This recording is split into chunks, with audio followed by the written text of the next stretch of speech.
Hi guys, welcome to my first mini blog বিষয়। আপনারা কেমন আছেন? আমি খুবই ভালো আছি। আজকে আমাদের এখানে বৃষ্টি হয়েছে, তো আমি বাড়ি থেকে বের হয়ে পড়েছি আমতলী নোবেল কম্পিউটার সেন্টারে যাব বলে। তো ভিউটা দেখে খুবই সুন্দর লাগছে, কারণ কি গ্রামের ভিউ এমনিতেই দেখতে খুবই সুন্দর লাগে, কারণ কি সব দিকে সবুজ আর সবুজ। গ্রামের ভিউ দেখলে এমনিতেই মনটা শান্ত হয়ে যায়, মনটা ফ্রেশ হয়ে যায় এমনিতেই। আমি বাড়ি থেকে বের হয়ে গাড়ির জন্য ওয়েট করছি। আমাদের এখানে গাড়ির জন্য 10 থেকে 15 মিনিট ওয়েট করতে হয়। আমার ফ্রেন্ড বাজার থেকে গাড়ি নিয়ে চলে এসে পড়েছে।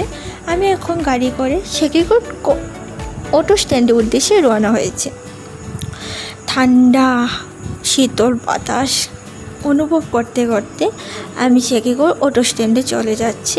দেখুন সব দিকে আর সবুজ আর সবুজ সবুজ জিনিস দেখলে যে কোনো মানুষের মনটা এমনিতেই ফ্রেশ হয়ে যায়। যে কোনো মানুষ, এটা বৃদ্ধ হোক বাচ্চা হোক, যে কোনো মানুষের মুড ফ্রেশ হয়ে যায়। আমি শেখিগুড় চলে এসে পড়েছি। আমাদের শেখিগুড়তে রাস্তা আশেপাশে অনেকটি চা বাগান রয়েছে, খুব সুন্দর দেখতে লাগে।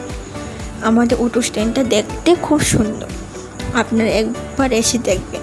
আমরা অটো থেকে এখন নেমে পড়বো, আমতলী নোবেল কম্পিউটার সেন্টারের উদ্দেশ্যে রওনা হব। ভালো আছি, আপনারা ভালো থাকবেন। দেখা হবে নেক্সট ব্লগে।